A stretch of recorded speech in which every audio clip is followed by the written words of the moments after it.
and welcome to part one of this series. I've gotten a lot of requests to do drawing tutorials, and this specific series has been on my to-do list for a very long time. I've been putting it off just because it's kind of a big project. This series is meant to take you step by step through my whole drawing process from start to finish. So if you're drawing alongside me throughout these videos, by the end you should have your own full character drawn. We're not going to get into coloring or rendering in this series. We're going to keep it pretty simple, and we're just going to talk about sketching and then maybe inking, but coloring will be down the road. We'll talk about that later.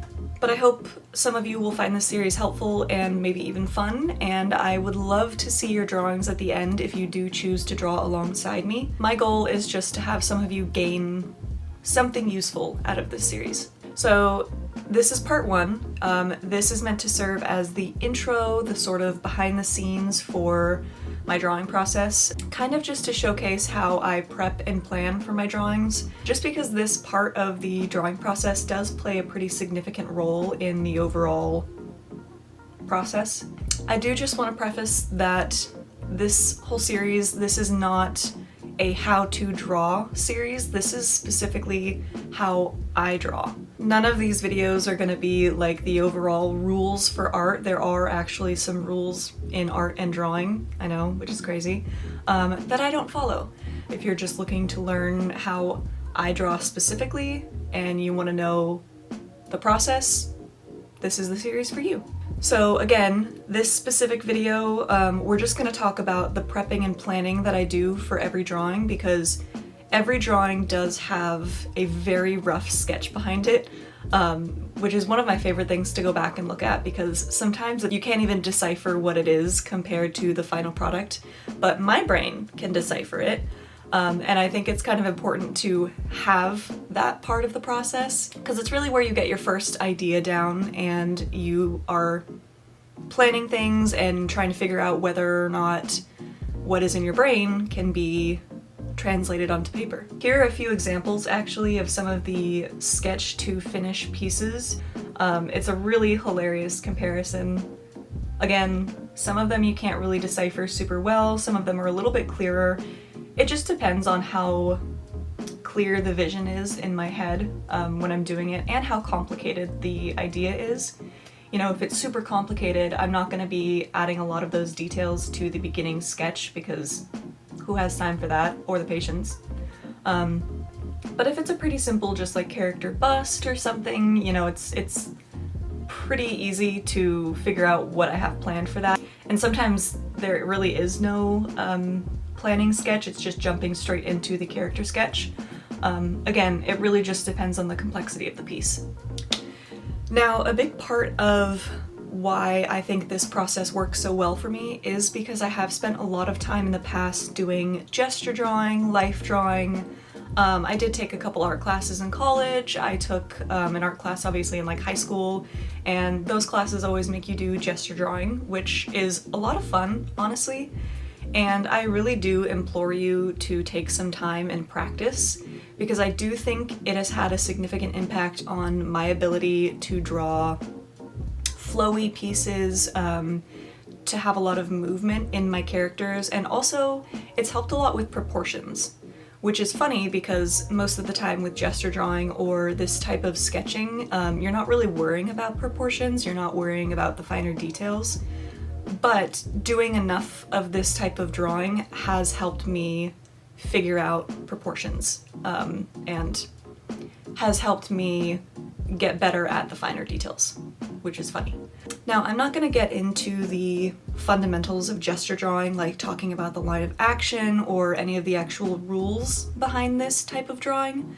However, I will link a few videos in the description that I think are very helpful if you're interested in learning about gesture drawing properly.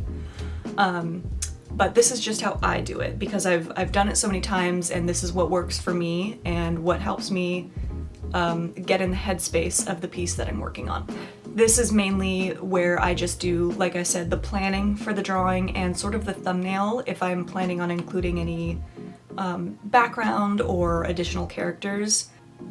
But that's pretty much it. I think I'm done talking your ear off, so let's get to it. I do also want to say that this whole series, while I am working on my iPad, you can do it traditionally. I'm just using my iPad because it's what I have and it's a little bit easier to use when I'm like teaching or explaining things.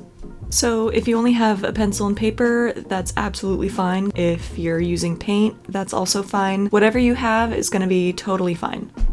Now, as the first video in this series, this is probably going to be pretty short, just because the main thing that I want to focus on is just figuring out what you want to draw. Now, if I'm having trouble thinking of a pose, I do usually like to use Pinterest. However, I do highly encourage you to spend some time practicing poses, getting comfortable with the initial sketch phase, and then you won't need to rely on it so much.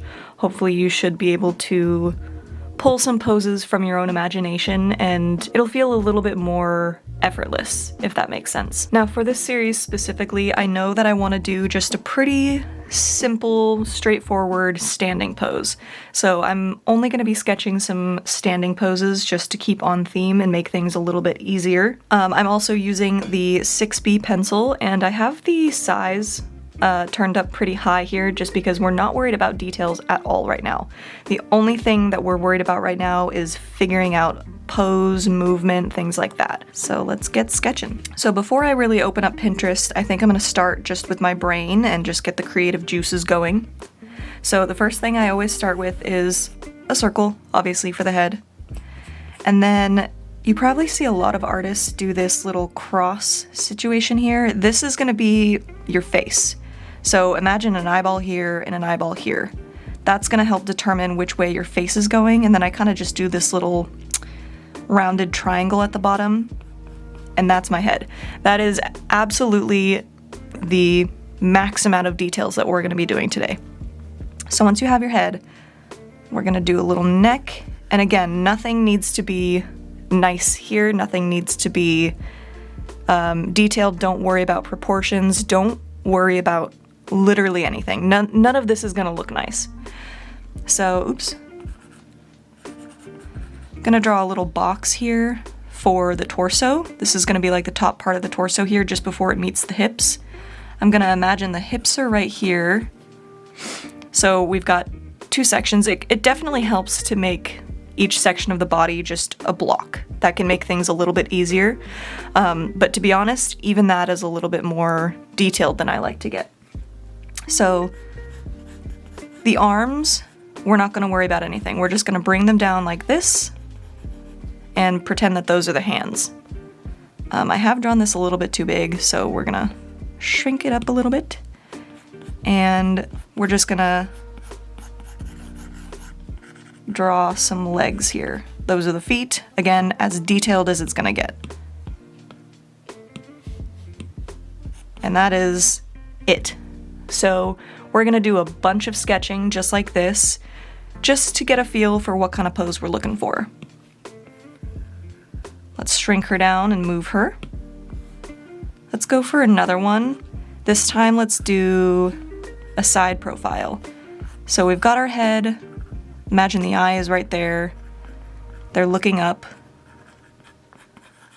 And here's where I'm going to get a little bit messier with the sketching.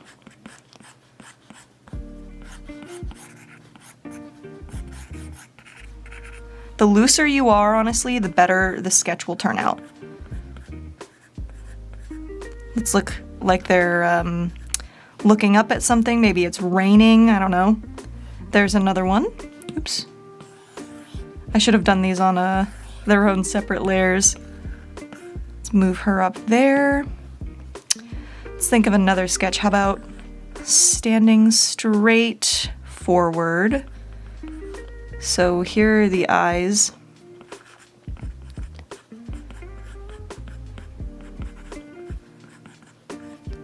Okay, well.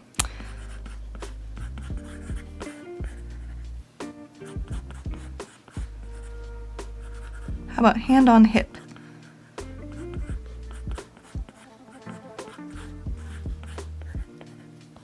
And there's another one. She's pretty tall. But hey, some people are pretty tall. Okay, so there we've got 3 sketches did not use Pinterest, that's just from my brain. So let's go ahead and look at Pinterest now and see if there are any other interesting poses that we could try. Alright, I saw this one that I kind of liked, and I am going to start a new layer here. So this one, oops, this one got their head kind of down like this with their eyes closed. And hands are behind their back. Torso is kind of forward. Legs are kind of back. I always draw way too big and then I never have enough room to finish the legs.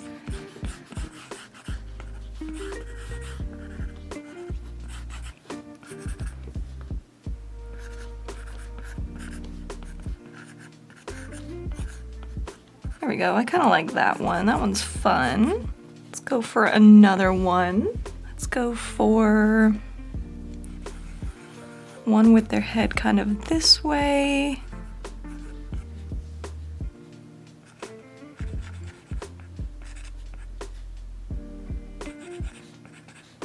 Really kind of slouchy. This hip is up higher. And once again, always way too big of a drawing. Calm down, Maddie. This foot is kind of forward. This foot is kind of back. And see, there's really nothing about this that screams proportionally accurate. But I bet you can at least tell that these are legs. As long as you can kind of tell the direction that you're going for, that's all you need. In the arms, I never worry about much. I kind of just make them little, very swoopy shapes.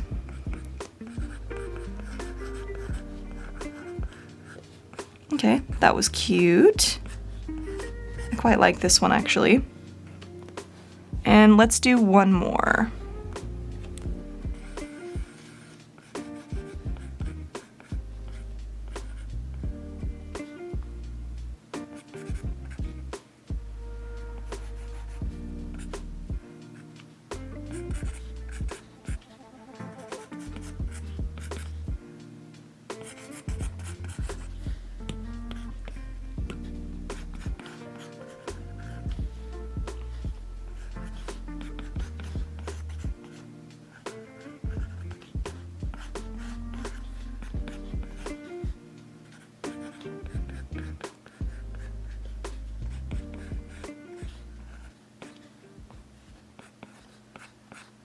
Right, I'm gonna draw a few more here, and in the meantime, I'm going to do a little voiceover.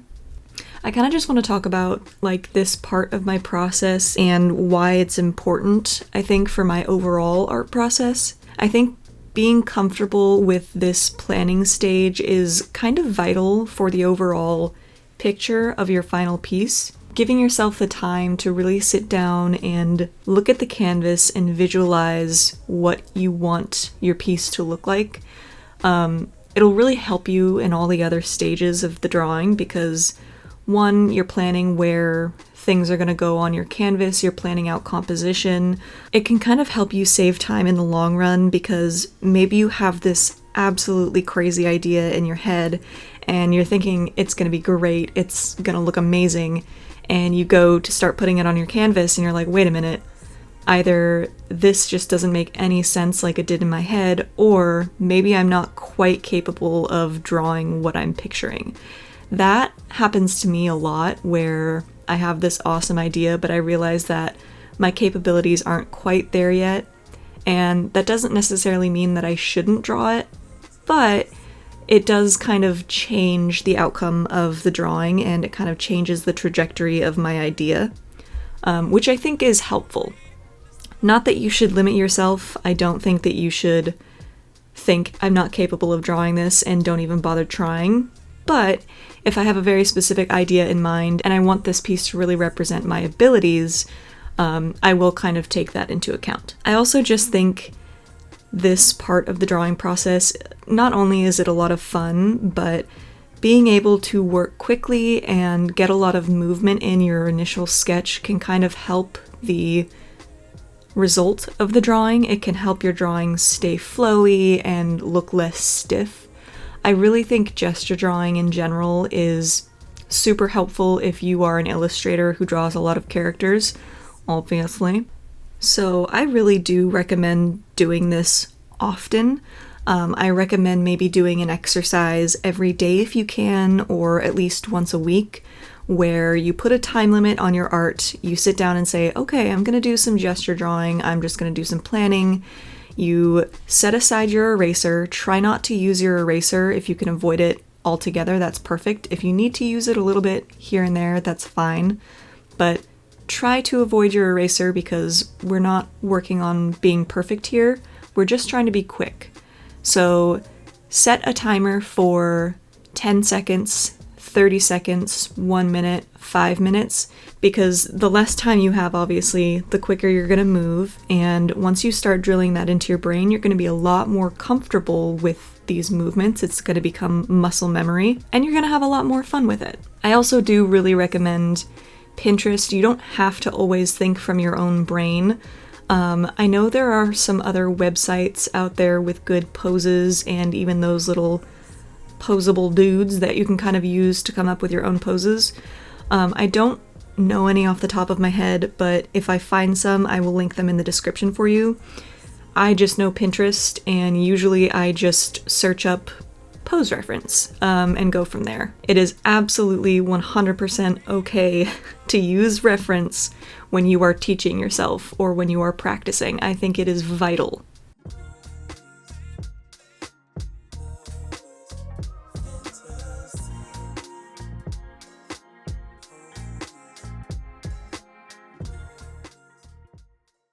Alright, so now I have quite a few poses that I've gone through and done. We have the first 3 that we did without any look on Pinterest, just to warm our brains up.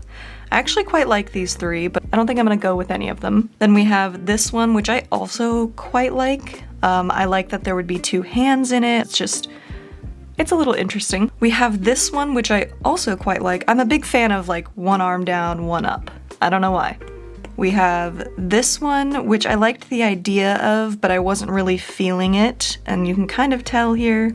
This one, which I really like the idea of as well, but I don't think it's what I'm gonna go with for simplicity reasons. This one, which I also really quite liked, and I think I might go with. Then we have this one, which I feel like would be the best option. It's pretty easy, there's not a lot of complicated things going on. And then this one, which I really liked the idea of.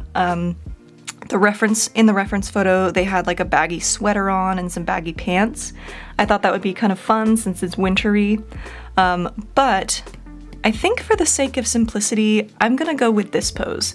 This just feels safe for a tutorial video and pretty easy to explain, so I also just kind of like this pose. It's very cute, simple, I like it. So this is the winner. So with that out of the way, the next step is going to be working on some details. We're going to get into the face. We're going to look at the eyes, the nose, the mouth, all that good stuff. But that will be in the next video. Right now, we were just getting our creative juices flowing, and I feel like I'm pretty warmed up and I'm ready for the next step. Hopefully you're feeling the same way. If not, I implore you to keep sketching. I highly recommend sketching with a time limit, looking at some pose references, maybe giving yourself 30 seconds to a minute and work on poses. I really suggest not erasing things, just letting your pen move, letting it do what it wants to do. That way you get comfortable with the movement, you get comfortable with working faster and not worrying about the little things. Hopefully, even though this video is short, it was helpful, and I will see you all in the next video to move on to the next steps. Bye-bye!